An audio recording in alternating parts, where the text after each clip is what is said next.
కార్తీక పురాణం 30వ అధ్యాయం. కార్తీక వ్రత మహిమ ఫలశ్రుతి.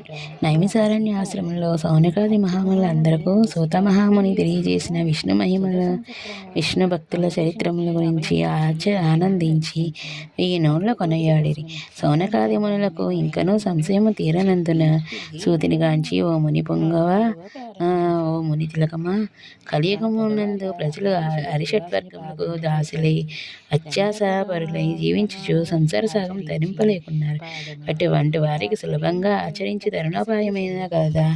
ధర్మములన్నిటి నుండి మోక్ష సాధనకు ఉపకరించి ఉత్తమ ధర్మం ఏది?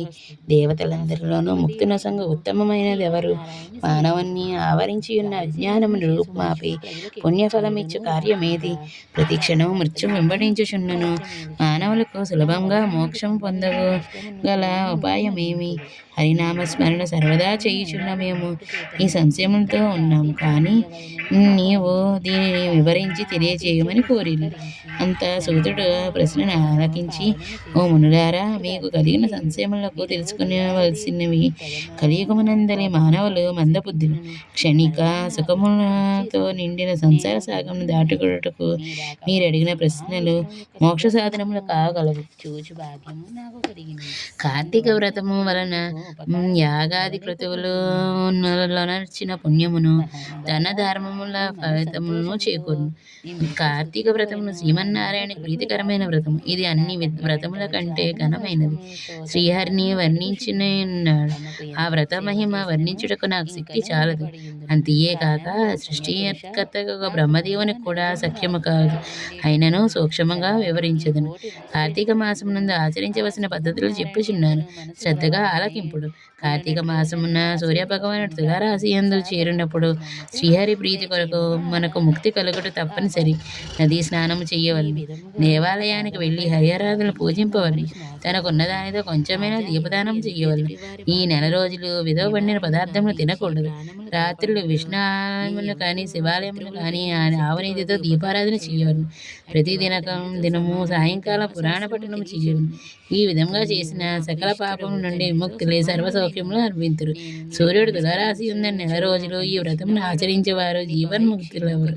ఇట్లా ఆచరించిన శక్తి ఉండి కూడా ఆచరించిన వారిని లేక ఆచరించిన వారిని చూచి ఎగతాళి చేసిన వారికి, తన సహాయం చేసే వారికి అడ్డుపడిన వారును ఇహలోకముందు అనేక కష్టములు పాలొకటే కాక వారి జన్మ జన్మానంతరము నరకములో పడి యమకింకరుల చేత నానా హింసలు పాలు కాగలరు.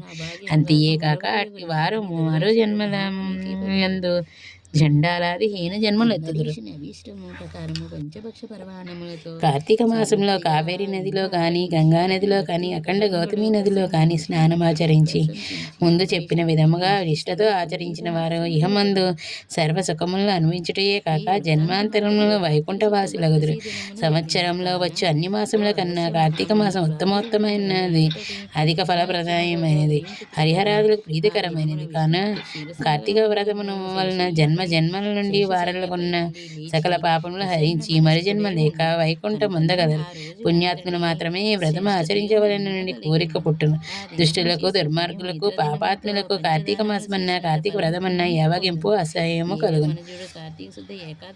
కాన ప్రతి మానవుడు ఈ పరమ సత్యమును గ్రహించి ఇటువంటి పుణ్యకాలములను చేతులారా విడవక ఆచరించవలను. ఇట్లా నెల రోజులు చేయలేని వారిలో కార్తీక శుద్ధ పౌర్ణమి నాడు అయినను తమ శక్తి కొలది వ్రతం ఆచరించి పురాణ శ్రవణం చేసి జాగరణం ఉండి మరునాడు శ్రీ బ్రాహ్మణులకు భోజనమిడినచో నెల రోజులు చేసిన ఫలితముకు సమానమగు.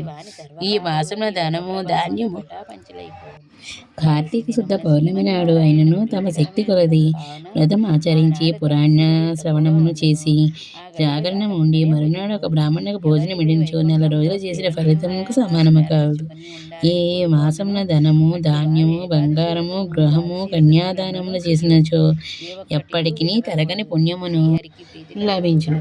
ఈ నెల రోజులు ధనవంతుడైనను బీదవాడైనను మరెవరైనను సరే సదా హరినామస్మరణ చేయుచు పురాణములు వింటూ పుణ్యతీర్థములను సేవిస్తూ దాన ధర్మములు చేయుచున్న ఎడల వారికి పుణ్యలోకం అబ్బును.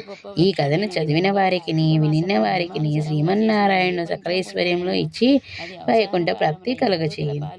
త్రింశోధ్యాయము 30వ రోజు ఆఖరి రోజు పారాయణ సంపూర్ణం. ఓం సర్వేషాం స్వస్తిర్భవతు. ఓం సర్వేషాం శాంతిర్భవతు. ఓం సర్వేషాం పూర్ణం భవతు. ఓం శాంతి శాంతి శాంతి. 29వ రోజు పారాయణ సంపూర్ణము.